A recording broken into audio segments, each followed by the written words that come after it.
Here we're going to look at an example. We've got a back four, and we've got three attacking midfield and forward players here looking to attack the goal. Now, as things stand, they're outnumbered. So if we can shift a player over this side here, we're going to isolate that left-sided defender, the left fullback. If we can isolate that player, we've got a 2 versus 1 situation. At this point, another player is going to have to slide over to support to create an even amount. So as you can see, that situation that we started with, the numbers up to 2 versus 1 is shut down very quickly, and the team can actually work the advantage back now, so it's on an even keel. At this point, we can look at that space that's created here. If we can get our third man running into this area, we've created a little pocket of space. Now that off the ball run there, if that's taken advantage of quickly, we can play a little diagonal ball in here, and we can look to work our way in behind.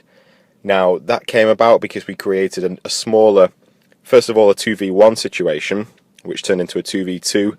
Then with the third man run, we gave ourselves the extra player, we created a 3 versus 2 situation. We've got the numerical advantage, we've forced a superiority in this particular position, and we're now through on goal. Now if we break that down and we look at the field to begin with, we had 4 versus 3.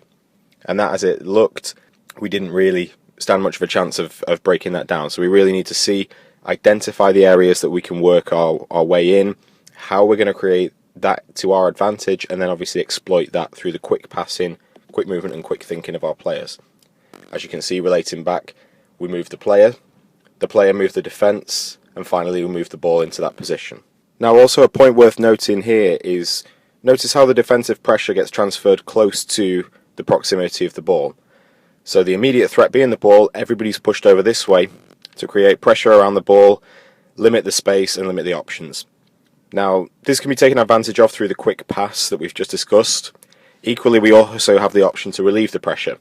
So to pass backwards, look for a passing option that's in a little bit more space, and from there we can change the point of attack if we need to.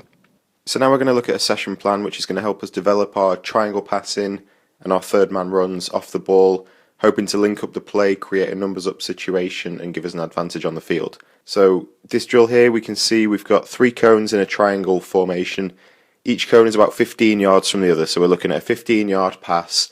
That's going to allow us just to work in that space there with each player. We've got 7 players per triangle just to keep the activity flowing. Now this is unopposed, so it's just going to be passing with no pressure. We just want the players to be linking up, to be making crisp passes, and that is how this is going to be formed. This is going to be the backbone of the session itself, is making sure we're making good passes, we're communicating with each other, and we're moving off the ball quickly and at the right time. So player 1 in the start line, as you can see here, is going to be passing counterclockwise up the field. Player 2 is stood by the cone. Now player 2 needs to check away. We're going to treat that cone as if it's a defender. So we're going to check away from the cone, create a little bit of space, and receive the pass. Now, in the interest of passing the way that we're facing, we're going to drop the ball back into the advance in player 1. Player 1 is going to actually follow their pass. Now, it's important that we maybe step off at an angle here so we can open up the field a little bit to what we can see. So player 1 passes to player 2. Player 2, first time if they can, makes a little layoff pass back, maybe halfway back towards where player 1 is advancing. Player 1's going to collect that pass now, and he's going to make a through pass. So we're going to finish off the triangle. Player 3 at the moment is stood behind player 2.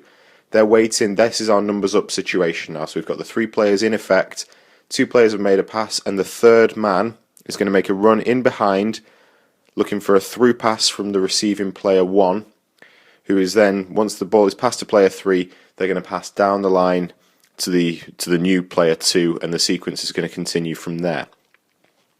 Things that we need to really focus on here are accurate passes, like we said. If we can do one-touch passes, this is going to be perfect. So we really need to set each other up now with passes that we're going to want to receive. I always ask my players, would you have appreciated that pass if you'd received that ball? So take care of your passes, play a pass that's going to allow that receiving player every chance of playing a good first-time ball, and also don't be afraid to stop and start this activity.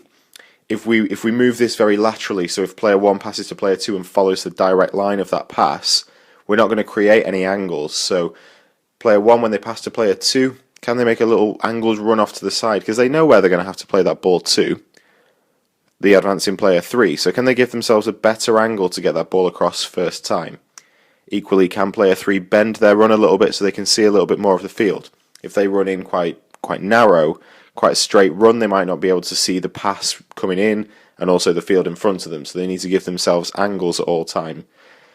Maybe even stop it, break it down, exaggerate these. Now, I always encourage coaches to ask players where they think they should be stood. And at that point, and this isn't pointing fingers again, this is, can I be stood in a better position? Would I have seen more of the field from here? And then maybe give them both options, run it through. So say, okay, we'll stand here where we started, receive the pass from there. What can you see from here? Okay, let's rerun that. Let's start from here. Now, can you see a little bit more of the field? Would you have preferred to have that pass to here?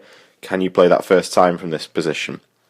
So I would run that for maybe 10 minutes there. Just keep the sequence going, just nice crisp passes. The sequence should flow quite nicely, and it should just give the players a lot of time on the ball, a lot of repetition of passes, a lot of good angles created, and a lot of through balls timed, a lot of good off the ball runs timed there.